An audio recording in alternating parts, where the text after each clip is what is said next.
व्याख्यामुद्रां करसरसिजैः पुस्तकं शङ्खचक्रे बिभ्रद्भिन्नस्फटिकरुचिरे पुण्डरीके निषन्नः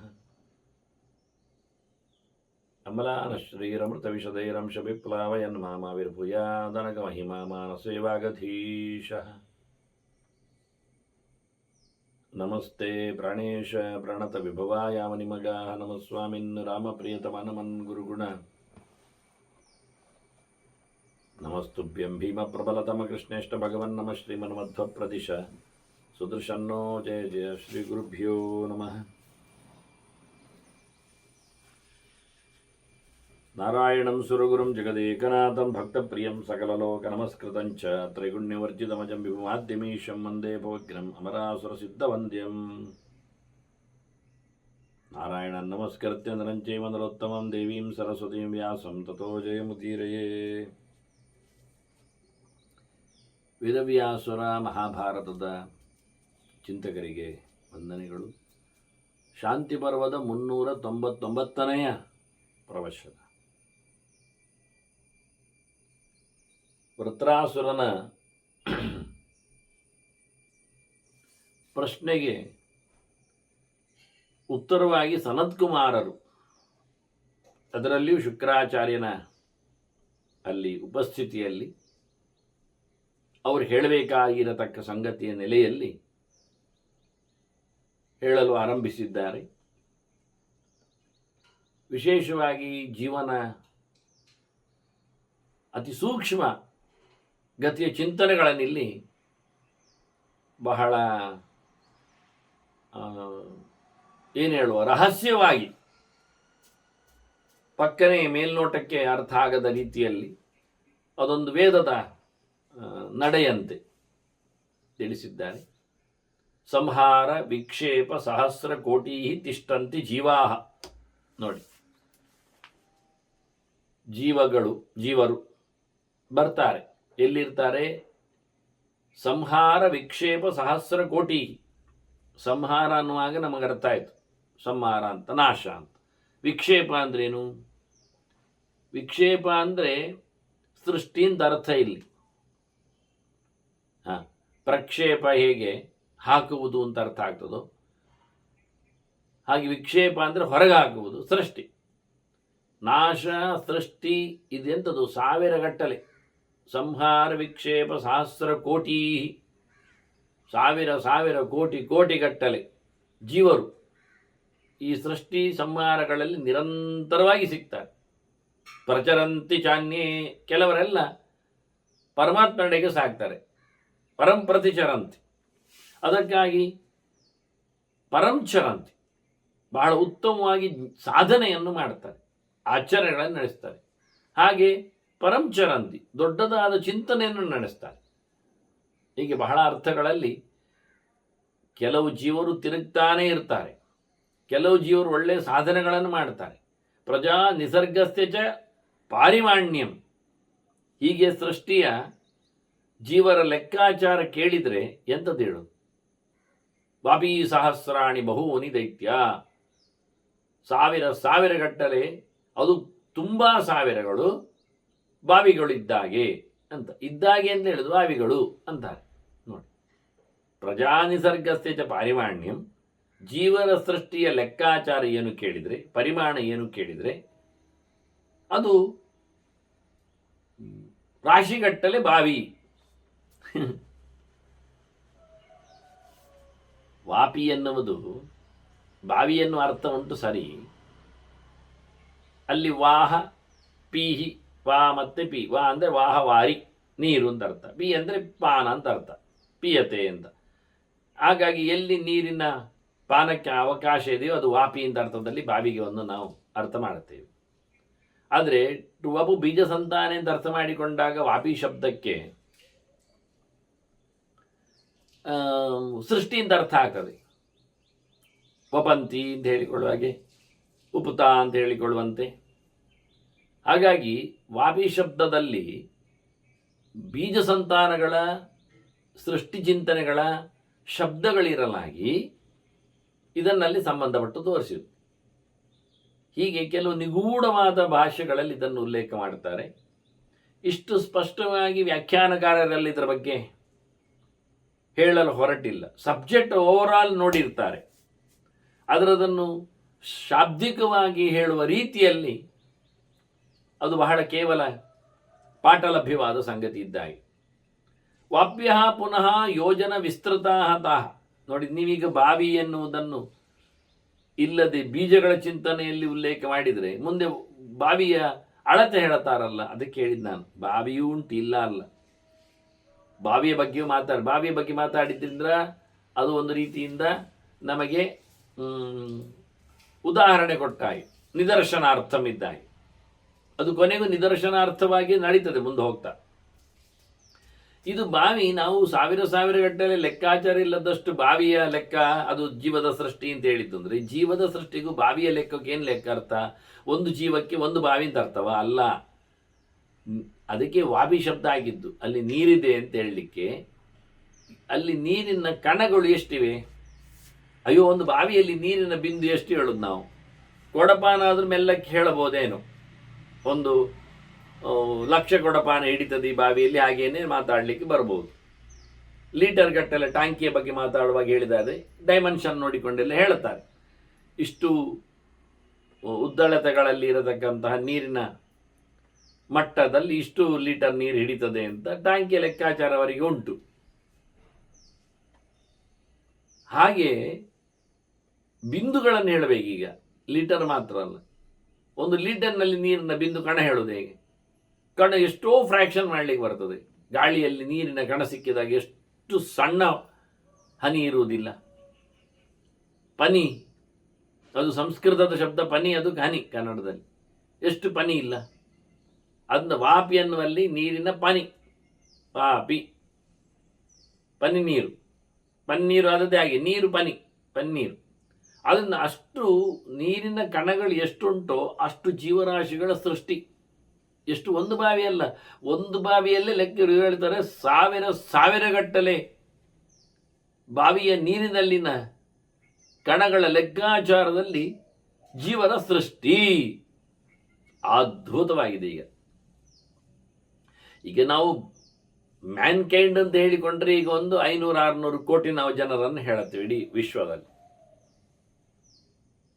ಆದರೆ ಅದನ್ನು ಹೊರತುಪಡಿಸಿ ಜೀವಕೋಟಿಗಳು ಅಂದಾಗ ಮರಮಟ್ಟುಗಳು, ಗಿಡಗೆಂಟೆಗಳು ಇವನ್ನೆಲ್ಲ ಇಟ್ಟುಕೊಂಡ್ರೆ, ಹುಲ್ಲು ಕಡ್ಡಿ ಎಲ್ಲ ಸೇರಿಕೊಂಡಾಗ ಅದು ಮ್ಯಾನ್ಕೈಂಡ್ಗಿಂತ ಜಾಸ್ತಿ ಉಂಟು ಲೆಕ್ಕ. ಮತ್ತೆ ಇನ್ನು ಮುಂದೆ ಹೋದರೆ ಕ್ರಿಮಿಕೀಟಗಳು, ಇನ್ಸೆಕ್ಟ್ಸ್ಗಳು, ಇರುವೆ ಮುಂತಾದ್ದೆಲ್ಲ, ಇರುವೆ, ಗೆದ್ದಲು, ಇದು ಮುಗಿಯುವುದೇ ಇಲ್ಲ. ಇದು ಲೆಕ್ಕ ಹೇಗೆ ಮಾಡೋದು? ಎಷ್ಟಾಗ್ತದೆ? ಇನ್ನು ಹಕ್ಕಿಗಳು, ಪ್ರಾಣಿಗಳು ಆಗಲಿಲ್ಲ. ಹುಳ ಹುಪ್ಪಟೆಗಳು, ತರಕಾರಿಯಲ್ಲಿ ಹಣ್ಣಿನಲ್ಲೆಲ್ಲ ಇರ್ತದೆ, ಇನ್ನು ಕಷ್ಟ. ಇನ್ನು ನೀರಿನೊಳಗೆ ಹೋಗಿಬಿಡೋ ನಾವು. ನೀರಿನೊಳಗೆ ಇರತಕ್ಕಂತಹ ಜಲಚರ ಜಂತು ವಿಶೇಷಗಳು ಸಮುದ್ರದೊಳಗೆ ಹೋಗಲಿಕ್ಕೆ ಬರೋದಿಲ್ಲ. ಅಂಥ ಕಡೆಯಲ್ಲಿ ಇದ್ದಾವೆ ಬೇಕಾದಷ್ಟು ನಮ್ಮನೆಯಲ್ಲಿ, ಡಾರ್ಕ್ ಸಿಯಲ್ಲೆಲ್ಲ ಇರುವವುಗಳು. ಹೀಗೆ ಲೆಕ್ಕ ಆಗುವುದಿಲ್ಲ ಅಲ್ವಾ ಜೀವಕೋಟಿಗಳದ್ದು? ಆದ್ದರಿಂದ ನೋಡುವಷ್ಟೇ ಇರುವಷ್ಟೇ ಅಲ್ಲ ಅರ್ಥ ಆಯ್ತವೆ. ಹೊಟ್ಟೆ ಒಳಗಿರುವ ಕ್ರಿಮಿಕೀಟಗಳು, ಹುಳ ಹುಪ್ಪಟೆಗಳು, ಬ್ಯಾಕ್ಟೀರಿಯಾಗಳು, ಸೂಕ್ಷ್ಮ ಎಲ್ಲ ಲೆಕ್ಕಕ್ಕೆ ಬರಬೇಕು. ಆದ್ದರಿಂದ ಎಷ್ಟು ಜೀವಜಾತಗಳ ಸೃಷ್ಟಿಯಾಯಿತು ಅಂತ ಹೇಳುವುದು ಹೇಗೆ ಕೇಳಿದರೆ, ಅವರದಕ್ಕೆ ಬಾವಿಯ ಲೆಕ್ಕಾಚಾರ ಕೊಟ್ಟು ಬಾವಿಯಲ್ಲಿನ ನೀರಿನ ಕಣಗಳಂತೆ ಅಂತ ಹೇಳ್ತಾ ಆ ಬಾವಿಯ ಉದ್ದಾಳತೆ ಹೇಗೆ ಉಂಟು ಕೇಳಿದರೆ ಅದರ ಬಗ್ಗೆ ನಮಗೆ ಎಷ್ಟು ಹಿಡಿತದೆ ಅಂತ ಲೆಕ್ಕಾಚಾರ ಮಾಡೋದಾದರೆ ಅವರು ಹೇಳ್ತಾರೆ, ವಾಪ್ಯ ಪುನರ್ ಯೋಜನ ವಿಸ್ತೃತಾ ಕ್ರೋಶಂಚ ಗಂಭೀರತೆಯಾವಗಾಢ ಆಯಾಮತಃ ಪಂಚಶತಾಶ್ಚ ಸರ್ವಾ ಪ್ರತ್ಯೇಕಶೋ ಯೋಜನತಾ ಪ್ರವೃತ್ತ. ಒಂದು 500 ಮೈಲ್ ಅಂತ ಇಟ್ಕೊಳ್ಳಿ ಅಂತಾರೆ. ಹೌದಾ? 500 ಮೈಲ್ ಉದ್ದಕ್ಕೆ, 500 ಮೈಲ್ ಅಗಲಕ್ಕೆ, ಮತ್ತು ಮೈಲುಗಟ್ಟಲೆ ಆಳಕ್ಕೆ ಎಲ್ಲ ಲೆಕ್ಕ ಹಾಕಿಕೊಳ್ಳಿ ಅಂದರು.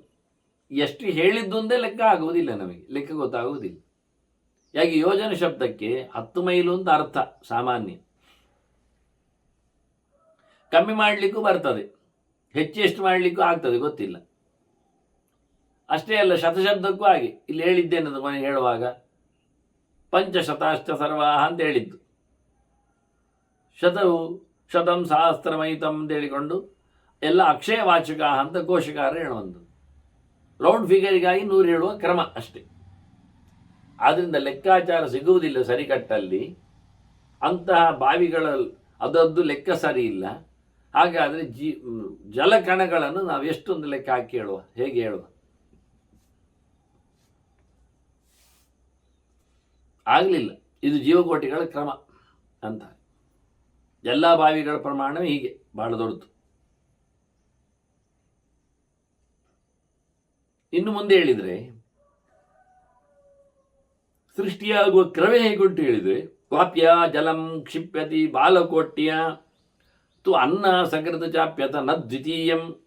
ಹಗಲಿಗೆ ಒಂದು ಸರ್ತಿ ತನ್ನ ಬೀಲದ ತುದಿಯಿಂದ ಒಂದು ಚೂರು ನೀರಿನ ಕಣವನ್ನು ಮೇಲಕ್ಕೆ ಎಸೆದು ಬಿಡ್ತಾನೆ. ಇದು ಸೃಷ್ಟಿ. ಇದು ದಿನಕ್ಕೊಂದೇ ಸರ್ತಿ, 2 ಸರ್ತಿ ಇಲ್ಲ. ಇದು ಸೃಷ್ಟಿಯ ಆರಂಭದಲ್ಲಿ ಬ್ರಹ್ಮನ ದಿನದ ಅಂದರೆ ಹೊಸ ಬ್ರಹ್ಮ ಬಂದಾಗ ಒಂದು ಸರ್ತಿ ದೇವರು ಮಾಡುವ ಕ್ರಮ ಇದು. ಅದು ಯಾರ ಬೀಲ ಯಾರ ಬಾಲ ಅಂದರೆ ಅದು ಶಿಂಶುಮಾರ ಬಾಲ. ಅದು ನಾವು ಇಟ್ಕೊಳ್ಬೇಕು. ಸೃಷ್ಟಿ ಆಗುವುದು ಹೇಗೆ, ಇಡೀ ಜಗತ್ತನ್ನು ಕಂಟ್ರೋಲ್ ಮಾಡುವ ವ್ಯವಸ್ಥೆ ಹೇಗೆ ಅಂತ. ಹಾಗಾಗಿ ನೀರಿನ ಒಂದು ಕಣವನ್ನು ತನ್ನ ಬಾಲದ ಕಡೆಯಿಂದ ಸಿಡಿದು ಬಿಡ್ತಾನೆ, ಸೆಟೆದು ಹಾಕ್ತಾನೆ. ಸೆಡಿಪುಣ ಅಂತೇವೆ ನಾವು, ಸೆಡಿಯುವುದು. ಅದು ಇಡೀ ಸೃಷ್ಟಿಯ ಕ್ರಮ. ಇದು ಒಂದೇ ಸರ್ತಿ. ಇನ್ನೊಮ್ಮೆ ಬ್ರಹ್ಮ ಬೇರೆ ಬರಬೇಕು. ಮತ್ತೆ ಹೀಗೆ ಶೆಡಿಪಬೇಕಾದರೆ ಅವನೊಳಗಿರತಕ್ಕಂಥ ಜೀವಕೋಟಿಗಳನ್ನು ಲೋಕದಲ್ಲಿ ಸೃಷ್ಟಿಗೆ ತರಬೇಕಾದ್ರೆ ಮತ್ತೊಮ್ಮೆ ಶಿಂಶುಮಾರ ತನ್ನ ಬಾಲದ ಕೊಡಿಯಿಂದ ನೀರಿನ ಬಿಂದುವನ್ನು ಎಸೆಯುವಂತೆ ಈ ಜೀವರಾಶಿಯನ್ನು ಹಾಕ್ತಾನೆ ಹೊರಗೆ. ಅದರಿಂದ ಇಲ್ಲಿ ವಾಪ್ಯ ಜಲಂ ಕ್ಷಿಪ್ಯತಿ ಹೇಳಿಕೊಳ್ಳುವಲ್ಲಿ ಬಾವಿಯಿಂದ ನೀರನ್ನು ಹಾಕ್ತಾನೆ ಅನ್ನೋದು ಇದು ಸಾಂಕೇತಿಕ. ನಾನು ಹೇಳಿದೆ ಆಗಲೇ. ಇಲ್ಲಿ ವಾಪ್ಯ ಜಡಂ ಹೇಳಿಕೊಂಡು ಜಲಂ ಲಡೆಯೋರ ಭೇದ. ಆದರೆ ಜಲಂ ಅಂದರೆ ಜಡಂ ಅಂತ ಅರ್ಥ. ಜಡ ಅಲ್ಲ, ವಾಸ್ತವವಾಗಿ ಜೀವ ಜಡ ಅಲ್ಲ. ಅದರಿಂದ ಅಜಡಂ ಆಗಬೇಕು. ಅದು ವಾಪ್ಯ ಜಲಂ ಸಿಂಗಲ್ ವರ್ಡ್. ಅದು ವಾಪ್ಯ ಅಜಲಂ ಅಜಡಂ. ಅದಕ್ಕೆ ವಾಪ್ಯ ಅನ್ನೋದು ನೀರಿನಿಂದ ಅಂತ ಹೇಳಲಿಕ್ಕೆ, ಬಾವಿಯಿಂದ ಅಂತ. ಬಾವಿಯಿಂದ ಜಡ ಅಲ್ಲದ ಜೀವನನ್ನು, ಜೀವ ಸಮುದಾಯವನ್ನು, ಮುದ್ದೆಯನ್ನು ಬಾಲದ ಕಡೆಯಿಂದ ಆತ ಹಗಲಿಗೊಮ್ಮೆ ಸೃಷ್ಟಿಯ ಆರಂಭದಲ್ಲಿ ಹಾಕಿಬಿಡುತ್ತಾನೆ.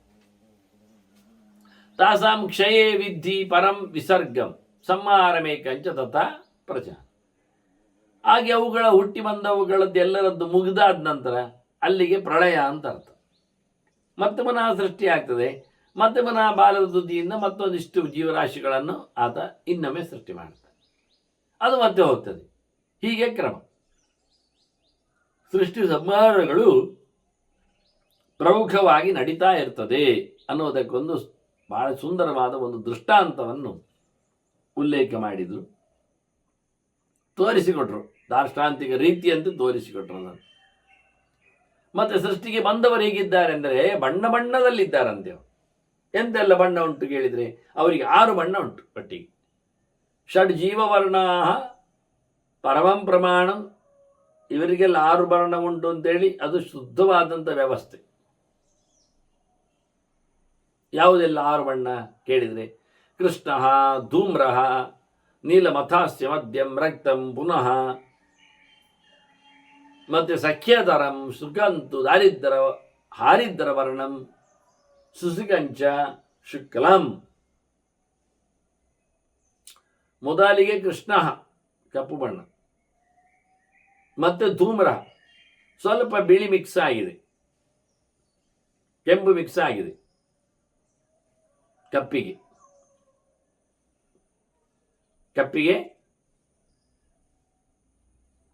ಕೆಂಪು ಬಿಳಿಗಳು ಸೇರಿಕೊಂಡು ಧೂಮ್ರವರ್ಣವನ್ನು ಹೊಗೆಯ ಬಣ್ಣವನ್ನು ಮಾಡಿದೆ. ಇನ್ನು ನೀಲಿ ಬಣ್ಣ, ಇದರಲ್ಲಿ ಬಿಳಿ ಜಾಸ್ತಿ ಉಂಟು, ಕಪ್ಪು ಉಂಟು, ಕೆಂಪು ಸೇರಿದೆ, ಬಿಳಿ ಜಾಸ್ತಿ ಸೇರಿದೆ. ಇನ್ನು ಮುಂದಕ್ಕೆ ಹೋದರೆ ಮಧ್ಯಂ ರಕ್ತಂ, ರಕ್ತ ಬಣ್ಣವೇ, ಕೆಂಪು ಕೆಂಪೇ ಇದೆ. ಇನ್ನು ಮುಂದಕ್ಕೆ ಬಂದರೆ ಪುನಃ ಸಖ್ಯತರಂ ಸುಕಂತು ಹಾರಿದ್ರ ವರ್ಣಂ, ಹಳದಿಗೆ ಬಂದಿದೆ. ಬಹಳಷ್ಟು ಕೆಂಪು ಬಿಳಿಯನ್ನು ನುಂಗಿದೆ, ಕಪ್ಪನ್ನು ಕಳಗೊಂಡಿದೆ, ಹಳದಿಗೆ ಹೋಗಿದೆ. ಇನ್ನು ಪುನಃ ಅದರಲ್ಲಿರತಕ್ಕ ಕೆಂಪನ್ನು ತೆಗೆದೇ ಬಿಟ್ಟರೆ ಖಾಲಿ ಬಿಳಿ ಉಳಿದಿದೆ. ಹೀಗೆ 6 ಬಣ್ಣಗಳು. ಕಪ್ಪು, ಹೊಗೆಯ ಕಪ್ಪು, ಇದೆರಡು ತಾಮಸವಾದದ್ದು.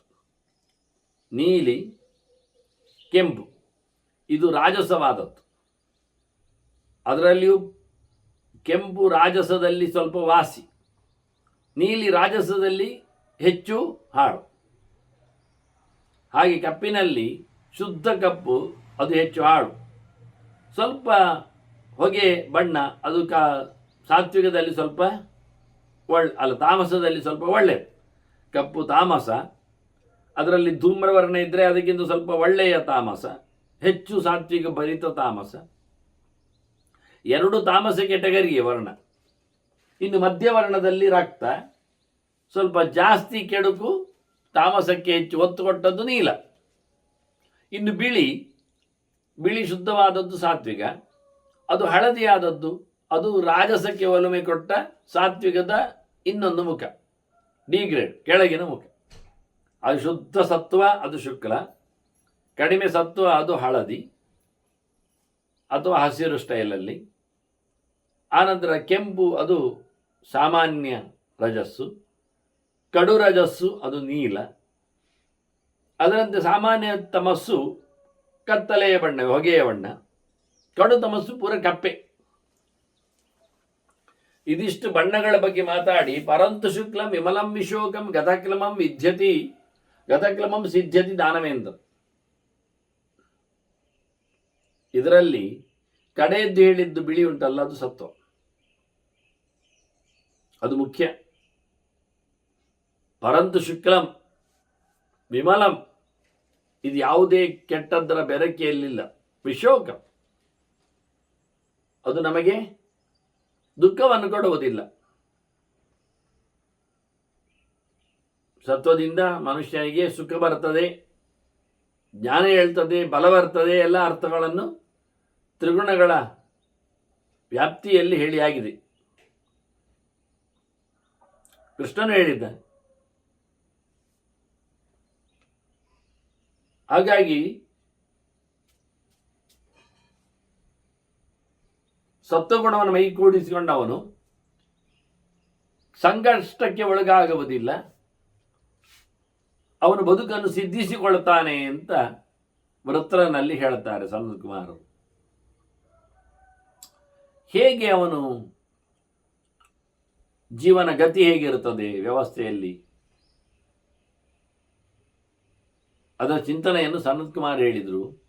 ಗತ್ವಾತು ಯೋನಿ ಪ್ರಭವಾಣಿ ದೈತ್ಯ ಸಹಸ್ರಶಃ ಸಿದ್ಧಿಮುಪೈತಿ ಜೀವ.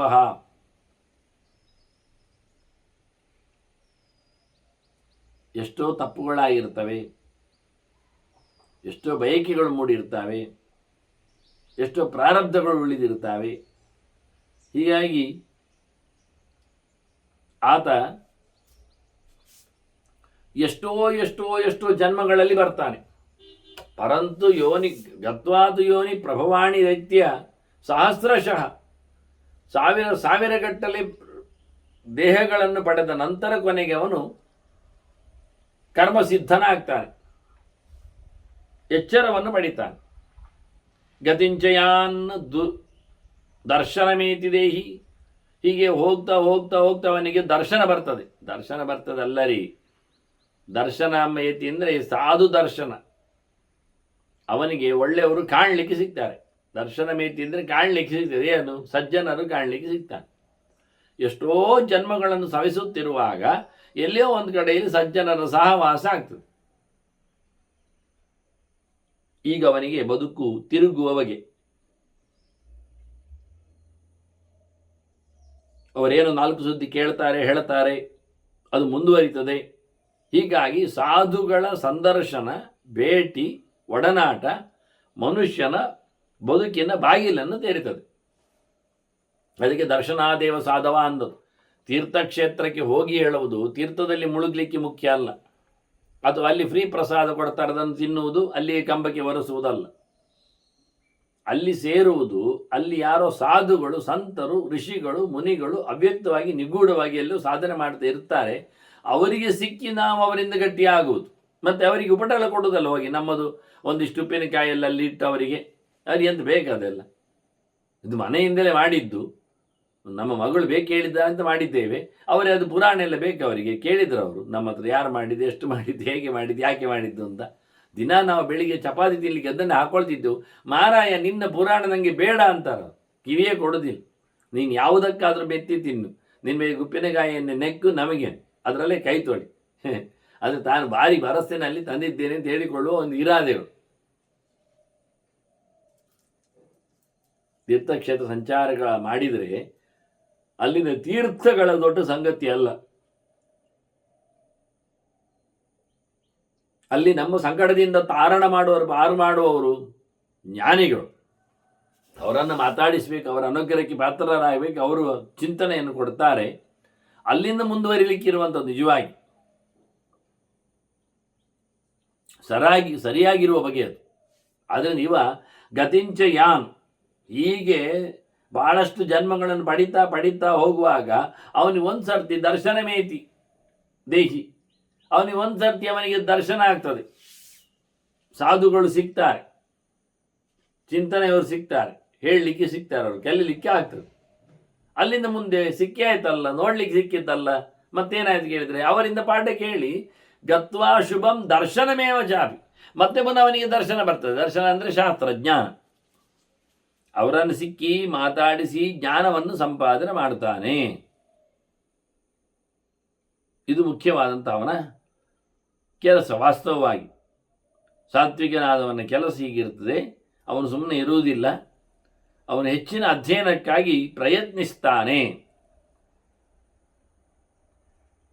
ಹೀಗೆ ಗತಿ ಪುನಃ ವರ್ಣಕೃತ ಪ್ರಜಾನ ವರ್ಣಸತ ಕಾಲಕೃತೋ ಸುರೇಂದ್ರ.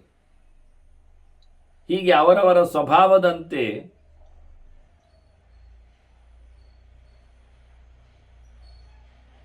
ಎಲ್ಲ ನಡೆಗಳು ನಿಂತಿವೆ.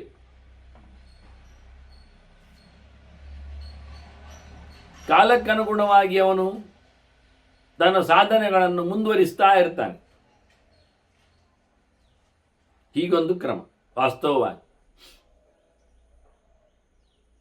ಇದರಲ್ಲಿಯೂ ಮನುಷ್ಯನ ಸಾಧನೆಯ ಸವಲತ್ತಿನ ವಸ್ತುಗಳೆಷ್ಟು, ಶತಂ ದೇವತೆಗಳಿಗೆ ಸಹಸ್ರಾಣಿ, ಮತ್ತು ಮುಂದೋದರೆ ಚತುರ್ದಶ ಇಹ ಪರಾಗತಿ ಜೀವಗಣಸ್ಯ ದೈತ್ಯ. ಜೀವರಿಗೆಲ್ಲ ಭಾರಿ ದೊಡ್ಡ ಮಟ್ಟಿನ ಆಯುಷ್ಯ ಅಂದರೆ ಇಷ್ಟೇ. ಎಷ್ಟು ಚಿರಂಜೀವತಿ ವರ್ಷ ಶತಜೀವತಿ ಅಂತ ಹೇಳಿ ಮನುಷ್ಯನಿಗೆ ಬಹಳ ಕಾಲ ಬದುಕಿದ್ದಾನೆ ಕೇಳಿದರೆ 100 ವರ್ಷ, ಮತ್ತೆ ಇಲ್ಲ. ಅದೇ ದೇವತೆಗಳು 1000 ವರ್ಷ ಅವರಿಗೆ. ಮತ್ತೆ ಪ್ರಾಣಿಗಳಿಗೆ ಅವರಿಗೆಲ್ಲ 14 ವರ್ಷ ಅಂತ ಹೇಳ್ತಾರೆ ಇಲ್ಲಿ, ಅಥವಾ 4 ದಶ ಅಂತ ಅರ್ಥ ಮಾಡಿದರೆ 40 ವರ್ಷ ಮ್ಯಾಕ್ಸಿಮಮ್. ಬಹಳ ಕಡಿಮೆ ಆಯುಷ್ಯ ಪಕ್ಷಿ ಪ್ರಾಣಿ ಕ್ರಿಮಿಕೀಟ ಪ್ರಸಂಗಕ್ಕೆಲ್ಲ ಪ್ರಕರಣಗಳಿಗೆಲ್ಲ. ಕೆಲವೊಂದು ಸಿಕ್ಕಿದ್ರೆ ನಾವೇ ಅವುಗಳನ್ನೆಲ್ಲ ಮಾಡ್ತೇವೆ. ಎಲ್ಲಿಲ್ಲ ಮಾಡಿದೆವು ಅವುಗಳಲ್ಲೇ ಮತ್ತೆ ಹುಟ್ಟಿ ಬರುತ್ತಾವೆ, ಬೆಳೆಯನ್ನು ಬೆಳೀತಾವೆ ಇನ್ನೊಂದು ಪ್ರಕಾರದಲ್ಲಿ. ಅದರ ಮ್ಯಾಕ್ಸಿಮಮ್ ಪೀರಿಯಡ್ ಇದ್ದಾಗೆ ಅವುಗಳಿಗೆ ಎಳವೆಯಲ್ಲಿ ಹೋಗ್ತವೆ. ಅಂದರೆ ಅವುಗಳು ಉಳಿದದ್ದೆಲ್ಲ ಮನುಷ್ಯರಿಗೆ ಬಿಟ್ಟುಕೊಟ್ಟವ ಹೇಳಿಕೊಳ್ಳುವ ಹಾಗೆ. ಮನುಷ್ಯರೇ ಕಂಡಾಬಟ್ಟೆ, ಆದರೂ ತಾನು ಇನ್ನಷ್ಟು ಶಾಶ್ವತ ಅಂತ ತಿಳ್ಕೊಳ್ತಾನೆ. ಹಾಗೆಯೇ ಅದರಲ್ಲಿ ಹತ್ತುವುದೇನು, ಬೀಳುವುದೇನು, ಇದೇ ಕೆಲಸಗಳು. ಆಯುಷ್ಯದ ಲೆಕ್ಕಾಚಾರದಲ್ಲಿ ಆಯಾ ದೇಹಗಳು ಬಂದಾಗ, ಮನುಷ್ಯ ದೇಹ ಬಂದಾಗ 100ಕ್ಕೆ ಅಷ್ಟು ಇರುವುದಿಲ್ಲ, ಮಧ್ಯದಲ್ಲಿ ಬೀಳುತ್ತಾನೆ. ಹಾಗೆ ಪ್ರಾಣಿಗಳು ಬರ್ತಾನೆ ಇರ್ತವೆ, ನಮಗೆ ಗೊತ್ತು. ಈ ರೀತಿಯಾಗಿ ಆರೋಹಣಂ ತತ್ಕೃತಮೇವ ಸ್ಥಾನಂ, ಆರೋಹಣಂ ತತ್ಕೃತಮೇವ ಸ್ಥಾನಂ ತಥಾ ನಿಸ್ತರಣಂಚ ದೇಶ. ಆಯುಷ್ಯವನ್ನೇ ಲೆಕ್ಕಾಚಾರದಲ್ಲಿಟ್ಟುಕೊಂಡು ಹುಟ್ಟುವುದು, ಸಾಯುವುದು, ಮುಂದೆ ಬರುವುದು ಎಲ್ಲ ನಡೆದು ಹೋಗ್ತದೆ. ಇದೇ ಲೆಕ್ಕಾಚಾರದಲ್ಲಿ ನಡೆದು ಹೋಗ್ತದೆ. ಕೃಷ್ಣಸ್ಯ ವರ್ಣಸ್ಯ ಗತಿ, ಕೃಷ್ಣಸ್ಯ ವರ್ಣಸ್ಯ ಗತಿರ್ನಿಕೃಷ್ಟ ಸಮಜ್ಜತೆ ನರಕೆ ಪಚ್ಯಮಾನ. ಕಪ್ಪು ಬಣ್ಣದವರು ಒಳ್ಳೆಯವರಲ್ಲ, ಅವರ ಮನಸ್ಸು ಕಪ್ಪೆ, ದುಷ್ಟ. ಈ ರೀತಿಯಾಗಿ ಅವರಿಗೆ ನರಕವೇ ಗತಿ ಅಂತ ಅವರಿಗೆ ಇಷ್ಟವಾದ್ದು ಅದುವೇ. ಹೇಳಿದ್ರು ಮಾಡುವುದಿಲ್ಲ, ಕಂಡರೂ ನಡೆಸುವುದಿಲ್ಲ ಅಂತ ಒಂದು ಆಗ್ರಹ ಅವರಲ್ಲಿರ್ತದೆ. ಇಂಥವರಿಗೆ ನಿಜವಾಗಿ ನರಕವೇ ನಿಮಗೆ ಲೋಕ ಅಂದಾಗ ಖುಷಿ ಪಡ್ತಾರೆ ಅವರು, ಆಯಿತು ಅಂತ. ಆ ರೀತಿಯಾಗಿ ಅಂತ ಅದಕ್ಕೆ ಕೆಟ್ಟವರು ಹೇಳಿದ್ರು. ತಾಮಸರಲ್ಲಿ ತಾಮಸರು ಆ ಲೆಕ್ಕಾಚಾರದಲ್ಲಿ ಕೃಷ್ಣವರ್ಣದವರು. ಸ್ಥಾನಂತದ ದುರ್ಗತಿಭಿಸ್ತು ತಸ್ಯ ಪ್ರಜಾವಿಸರ್ಗಾನ್ನು ಸುಬಹೌನ್ ವದಂತಿ. ಹೀಗೆ ಮತ್ತೆ ಪುನಃ ಸಂಸಾರಕ್ಕೆ ಬಂದು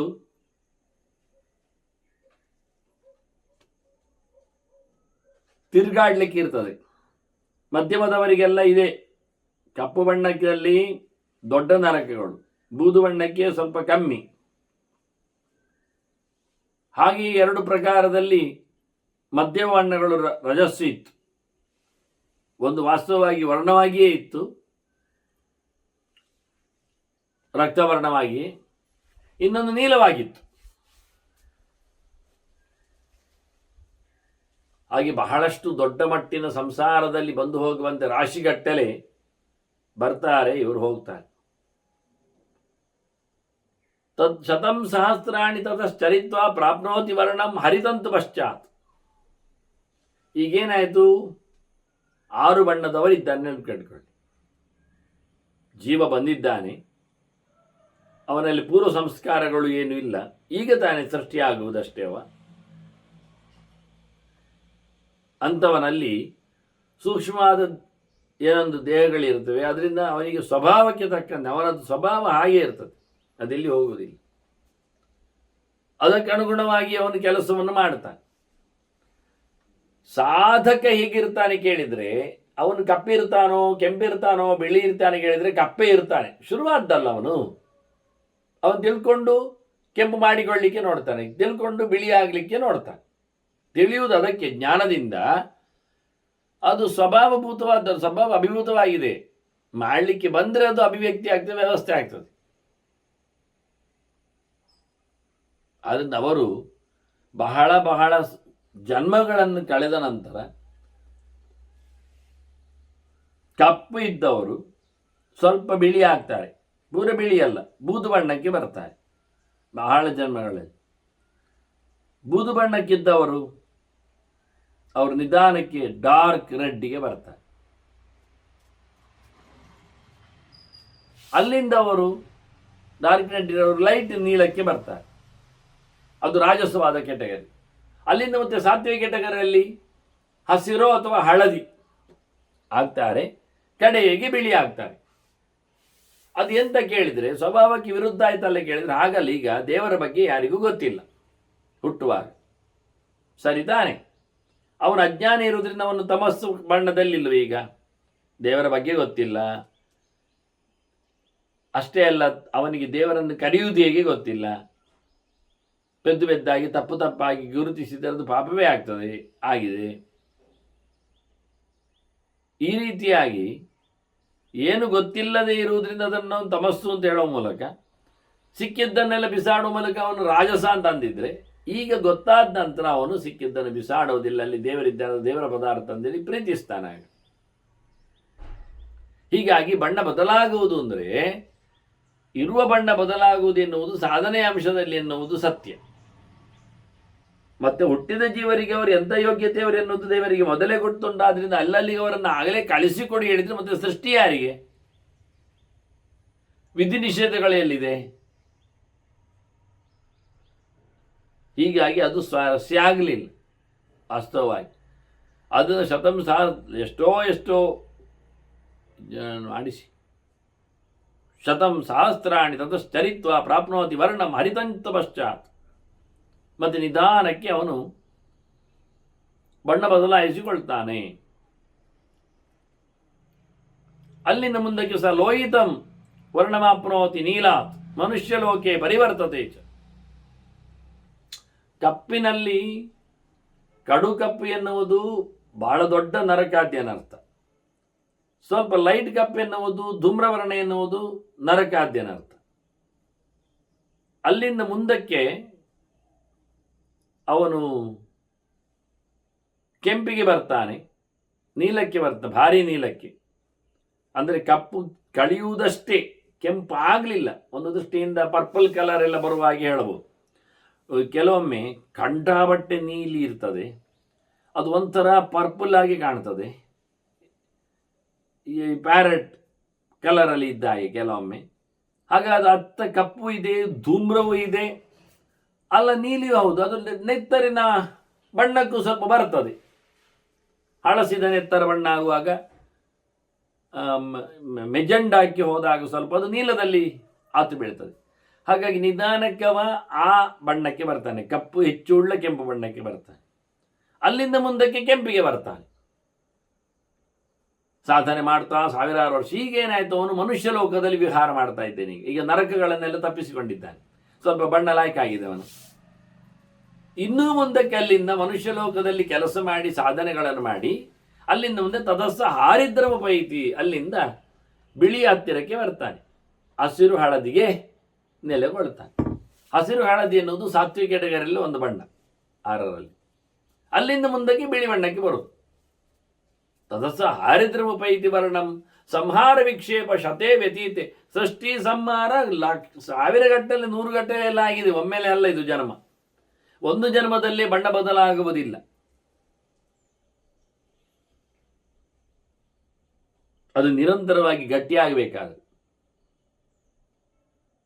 ಹೀಗೆ ಬಿಳಿಗೆ ಬಂದಾಗ ಅವನು ವಿಮುಕ್ತಮೇನಂ ನಿರಯಶ್ಚ ವಿದ್ಯೆ ಸರ್ವೇಷು ಚ ಅನ್ಯೇಷು ಚ ಸಂಭವೇಶು.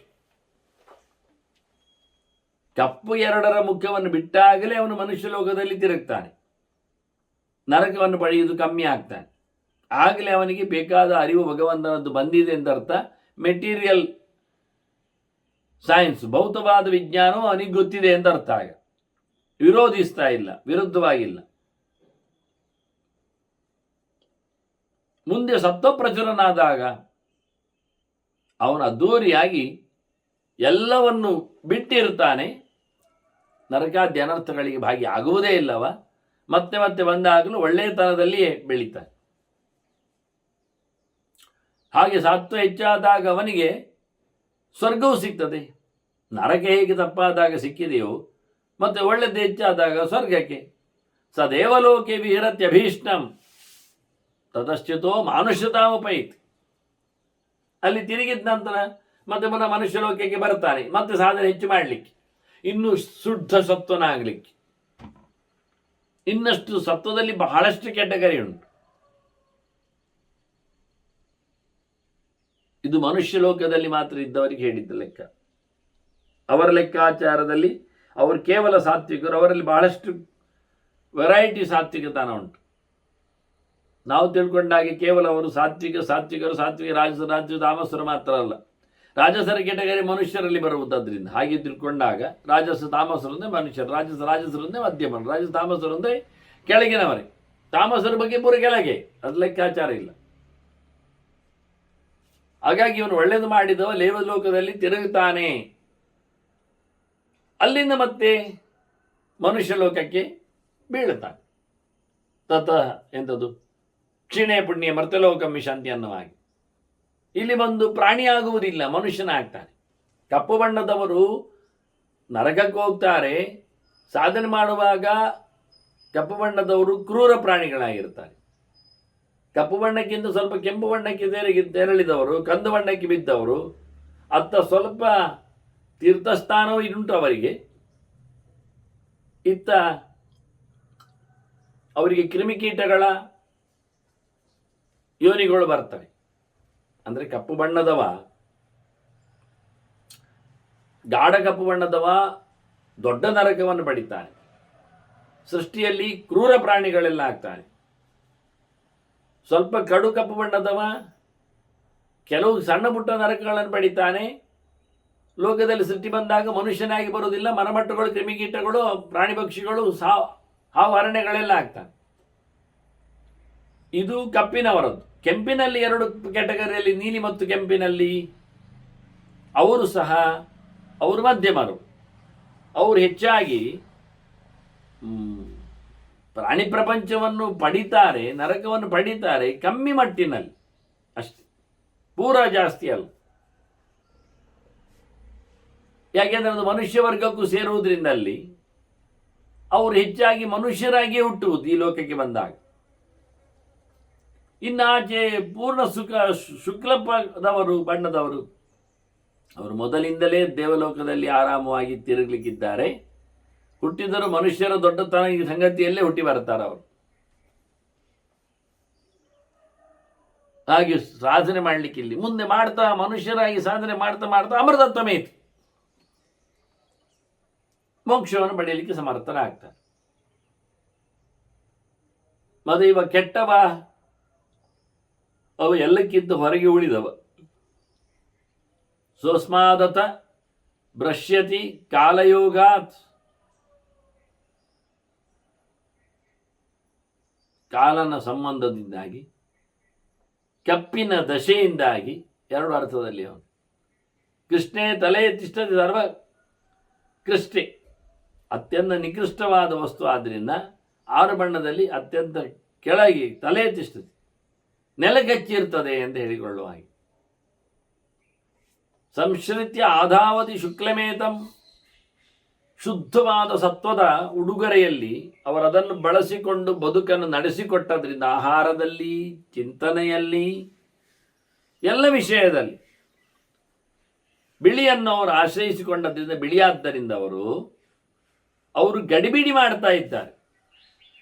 ಎಲ್ಲೆಲ್ಲೂ ಹೋಗ್ತಾ ಇದ್ದಾರೆ ಅವರು. ಅಷ್ಟಾವರಾನ್ ಅರ್ಚಮಾನಾನ್ ಸಲೋಕಾನ್, 8ಕ್ಕೆ ಕಮ್ಮಿ ಇದ್ದ ಅಂದರೆ 7 ಅಂತ ಅರ್ಥ ಅಲ್ವಾ, 8ಕ್ಕೆ ಕಮ್ಮಿ ಅಂದರೆ.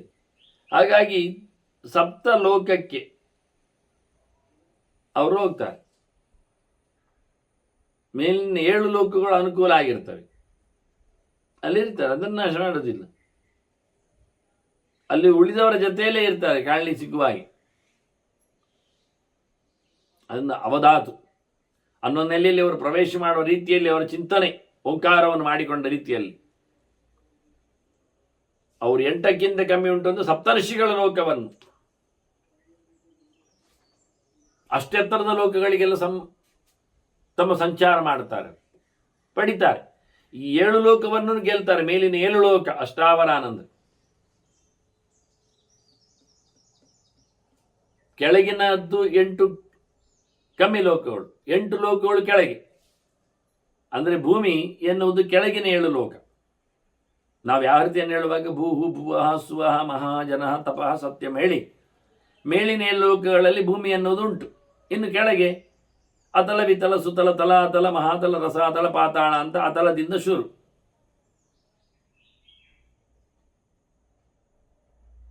ಹಾಗಾಗಿ ಕೆಳಗಿನ 7 ಲೋಕಗಳನ್ನು, ಅದರಲ್ಲಿ ಭೂಮಿಯನ್ನು ಸಹ 8ನೇದು ಮಾಡಿಕೊಂಡು ಅಷ್ಟ ಅವರಾನ್ 8 ಕೆಳಗಿನ ಲೋಕಗಳನ್ನು ಬಿಟ್ಟು ಅದರ ಆಚಿನದ್ದು ಅಂದರೆ ಅಂತರಿಕ್ಷ ಆದಿ ಲೋಕಗಳಲ್ಲಿ ಮೆರಿಲಿಕ್ಕೆ ಬರ್ತದೆ ಇವನಿಗೆ ಅಂತ, ಅದು ಒಂದು ಅರ್ಥ. ಇನ್ನು ಸಪ್ತಗ್ರಹಗಳು, ಸೂರ್ಯಾದಿಗಳು, ಸೂರ್ಯ ಚಂದ್ರ ಮಂಗಳ ಬುಧ ಗುರು ಶುಕ್ರ ಶನಿ, ಇವರು 8ರ ಕಮ್ಮಿಯ ಸಂಖ್ಯೆಯವರು 7ನವರು. ಮತ್ತು ರಾಹು ಕೇತುವಿನ ಸಂಬಂಧ ಇಲ್ಲ, ಅಲ್ಲಿ ಹೋಗುವುದಿಲ್ಲ ಜನ. ಅದು ಒಂದೇ ಲೆಕ್ಕ 2 ಲೆಕ್ಕ ಆಗುವುದಿಲ್ಲ, ಅದು ಛಾಯಾ ಬಿಂದು. ಹಾಗಾಗಿ ಸಪ್ತ ವಾರೇಶ್ವರಡೆಗೆ ಸಾಗುವ ಪದ್ಧತಿಯನ್ನು ಉಲ್ಲೇಖ ಮಾಡ್ತಾರೆ.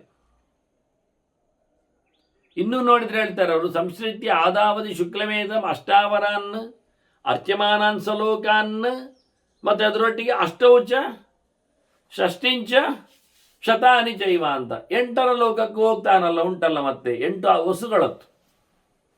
ಆಗ 8ಕ್ಕಿಂತ ಕಮ್ಮಿ ಇದ್ದು 7 ಹೇಳಿತ್ತು. ಈಗ 8ರ ಲೋಕ ಅಂದ್ರೆ ವಸು ಲೋಕಕ್ಕೆ ಹೋಗ್ತಾನೆ, ಅಗ್ನಿಲೋಕವನ್ನು ಸೇರ್ತಾನೆ. ಮತ್ತೆ 60 ಲೋಕ ಯಾವುದು ಕೇಳಿದ್ರೆ 11 ಏಕಾದಶ ರುದ್ರರದ್ದು ಸಂಖ್ಯೆ, ಮತ್ತೊಂದು 49 ಮರುತ್ತುಗಳ ಸಂಖ್ಯೆ, ಒಟ್ಟು ಸೇರಿದಾಗ 60 ಆಗ್ತದೆ. ಮರುತ್ತುಗಳ ಲೋಕಗಳು ಅಂತರಿಕ್ಷವೇ ಆಗ್ತದೆ. ಅದರೊಟ್ಟಿಗೆ ರುದ್ರರ ಲೋಕ ಅದು ಭಾರಿ ಮೇಲಕ್ಕೂ ಹೋಗ್ತದೆ ಪ್ರಧಾನ ರುದ್ರನ ಇಟ್ಟುಕೊಂಡಾಗ. ಹಾಗೆ ಇದನ್ನು 2-3 ಅರ್ಥಗಳಲ್ಲಿ ಚಿಂತನೆಗಳನ್ನು ಮಾಡಲಿಕ್ಕೆ ಬರುವಂತೆ ಅಪೂರ್ವವಾದ ಕ್ರಮದಲ್ಲಿ 3 ಬಣ್ಣದವರನ್ನು 6 ಬಣ್ಣದಲ್ಲಿ ತೋರಿಸಿ, ಅಂದರೆ ಅವಾಂತರ ಬಣ್ಣಗಳನ್ನು ಅವರಿಗೆ ಚಿಂತನೆ ಕೊಟ್ಟು ಅದನ್ನು ಪ್ರತ್ಯೇಕವಾಗಿ ಅವರ ಗಮತಿಯಲ್ಲಿ ತೋರಿಸಿಕೊಟ್ಟು ಸನತ್ ಕುಮಾರರು ಇನ್ನು ಶತಾನಿ ಚೈವರ್ಚಿಮಾನ ಲೋಕಾನುಂಟಲ್ಲ, ಆಧಾವತಿಯಿಂದ ಬರ್ತಾನೆ, ಸೇರ್ತಾನೆ, ತಿರುಗ್ತಾನೆ ಬೇಗನೆ. ಶತಲೋಕ ಅಂದರೆ 100 ದೇವತೆಗಳು, ಸೋಮಪಾನಾರ್ಹರು, ಅದರಲ್ಲಿ ವಸುಗಳು, ರುದ್ರರು, ಆದಿತ್ಯರು ಹೇಳಲಿಲ್ಲ, ಇಲ್ಲಿ ಸೇರಿಸಬೇಕು, ಅದು ವಿಷ್ಣುವನ್ನು ಬಿಟ್ಟು. ಅದೆಲ್ಲ ಶತೋನ ದೇವತೆಗಳ ಕಕ್ಷೆ ಅಂತಲೇ ಒಂದುಂಟಲ್ಲ, ಒಂದು ಕಡಿಮೆ 100 ಜನರು. ಬೃಹಸ್ಪತಿಯನ್ನು ನಾವು ಈಗಾಗಲೇ ವಾರ ಲೆಕ್ಕದಲ್ಲಿ ಕೊಟ್ಟಾಗಿದೆ, ಹೇಳಿ ಆಗಿದೆ. ಮತ್ತೆ ದ್ಯಾವಾ ಪ್ರತಿಭೆಗಳಿದ್ದಾರೆ, ದ್ಯಾವಾ ಪ್ರತಿಭೆಗಳನ್ನು ಹೇಳಿ ಆಯಿತು. ಮೇಲಿನ ಲೋಕ ಕೆಳಗಿನ ಲೋಕ ಅಂತ ಹೇಳೋ ಲೆಕ್ಕದಲ್ಲಿ ಅವರು ಬೇಕಾಗಿಲ್ಲ. ಇಲ್ಲಿ ಶತದೇವತೆಗಳಲ್ಲಿ ಅಶ್ವಿನಿ ದೇವತೆಗಳ ಲೋಕವನ್ನು ಹೇಳಲಿಲ್ಲ, ಅದು ಆಗ್ತದೆ. ಅವರು ಶತದೇವತೆಗಳಲ್ಲಿ ಸೇರ್ತಾರೆ, ಸೋಮಾನರಾಗಿದ್ದಾರೆ, ಅದನ್ನು ಇಟ್ಕೊಳ್ಳಿಕ್ಕೆ ಬರ್ತದೆ, ಲೆಕ್ಕಾಚಾರದಲ್ಲಿ ಅದು ಆಗ್ತದೆ. ಹೀಗೆ ದೇವತೆಗಳ ಲೋಕಗಳು ವಾಸ್ತವವಾಗಿ 100ರಲ್ಲಿ. ಋಭುಗಳ ಲೋಕ ಅವರು ಪಾನಾರ್ಹರಿದ್ದಾರೆ. ಪಿತೃಪತಿಗಳು ಯಮ ಸೋಮ ಕವಿವಾಹರು. ಚಂದ್ರಲೋಕ ಹೇಳಿ ಆಯಿತು, ಅಗ್ನಿಲೋಕ ಹೇಳಿ ಆಯಿತು, ಯಮಲೋಕ ಹೇಳಿ ಆಯಿತು, ಅದು ಮುಗಿದೋಯ್ತು. 100ರಲ್ಲಿದ್ದವರನ್ನದು ಹೇಳಿ ಆಯಿತು. ಆನಂತರ ವಸುಗಳದ್ದಾಯಿತು, ರುದ್ರರದ್ದಾಯಿತು. ಇನ್ನು ಆದಿತ್ಯರದ್ದು ಹೇಳಲಿಲ್ಲ, ಅದನ್ನು ಸೇರಿಸಲಿಕ್ಕೆ. ಇನ್ನು ವಿಶ್ವೇ ದೇವತೆಗಳು ಹೇಳಲಿಲ್ಲ, ಅದನ್ನು ಸೇರಿಸಲಿಕ್ಕೆ. ಮರುತ್ತುಗಳನ್ನು ಹೇಳಿ ಆಯಿತು. ಹೀಗೆ ಆದಷ್ಟು ದೇವತೆಗಳ ಲೋಕಗಳಿಗೆ ಪ್ರತ್ಯೇಕವಾಗಿ ಇವನ ಗಮನ ಇದೆ.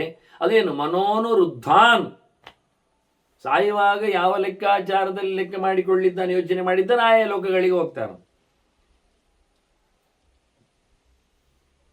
ಎಂಬಾಭಿಸ್ಮರನ್ ಭಾವನ್ ತ್ಯಜತ್ತಂತೆ ಕಳೆಯ ಬರಂ ಹೇಳಿದಾಗಿ.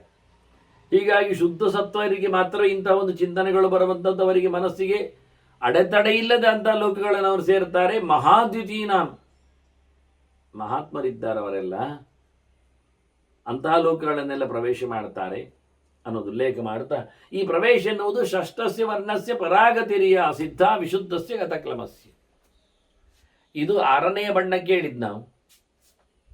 6 ಬಣ್ಣ ಅಂದರೆ ಆಗ ಹೇಳಿದ ಹಾಗೆ ಕೃಷ್ಣ ಧೂಮ್ರ, ಅದರ ನಂತರದಲ್ಲಿ ನೀಲ ರಕ್ತ, ಮತ್ತೆ ಹರಿತ್ತು ಅಥವಾ ಹಾರಿದ್ರ, ಹಸಿರು ಅಥವಾ ಹಳದಿ ಅಂತ 2 ಹಾದಿಂದ ಶುರುವಾಗುತ್ತೆ.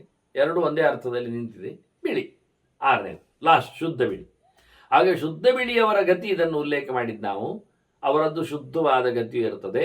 ಮತ್ತೆ ಅವರಿಗೆ ಸೋಲಿಲ್ಲದ, ಆಯಾಸ ಅಲ್ಲದ, ಕಷ್ಟ ಸಿಗದ ಇದು ಗತಿಗಳು. ಉಳಿದವರ ಗತಿಗಳಲ್ಲೆಲ್ಲ ರಜಸ್ಸಿನವರ ಗತಿಯಲ್ಲಿ ಸುಖ ಇದೆ, ಆದರೂ ದುಃಖ ಮಿಶ್ರ ಇದೆ.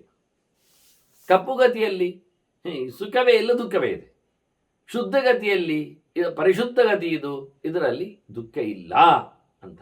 ಇದು ಸುಖವಾತ್ಮ ಗತಿ. ಆದ್ದರಿಂದ ಸತ್ವದಲ್ಲಿ ಸುಖಗತಿ, ರಜಸ್ಸಿನಲ್ಲಿ ಮಿಶ್ರಗತಿ, ತಮಸ್ಸಿನಲ್ಲಿ ಅದು ಪೂರ ದುರ್ಗತಿ ಅನ್ನುವ ಚಿಂತನೆಯನ್ನು ಬಹಳ ಸುಂದರವಾಗಿ ನೀಡಿದ್ದಾರೆ ಸನತ್ ಕುಮಾರ್. ಮತ್ತು ಒಂದಿಷ್ಟು ಸೃಷ್ಟಿ ವೈಭವಗಳಲ್ಲಿನ ಮಾತುಗಳನ್ನು, ಇದು ಸಂಹಾರದಲ್ಲಿನ ಲೋಕಪ್ರಾಪ್ತಿಯ ಜೀವ ವರ್ಣದ ಬಗ್ಗೆ ಅತಿ ರಹಸ್ಯವಾದ ಕೆಲವು ಮಾತುಗಳನ್ನು ಅವರು ಸೂಕ್ಷ್ಮವಾಗಿ ಮತ್ತು ರಹಸ್ಯವಾಗಿ ನಿಗೂಢವಾಗಿ, ಬಹಳ ಶಬ್ದಗಳೆಲ್ಲ ಬೇರೆ ಬೇರೆ ಅರ್ಥದಲ್ಲಿ ತಿಳ್ಕೊಂಡಿವೆ, ಅದನ್ನು ಕೊಟ್ಟು ಒಂದು ಮುಂದಿನ ಮಾತುಗಳನ್ನು ವೃತ್ರನಿಗೆ ಹೇಳ್ತಾರೆ. ಅದನ್ನು ಮತ್ತೆ ಕೇಳುವ ವಂದನೆಗಳೊಂದಿಗೆ ಶ್ರೀಕೃಷ್ಣ ಅರ್ಮಸ್ತು. ನಾರಾಯಣ ನಾರಾಯಣ ನಾರಾಯಣ.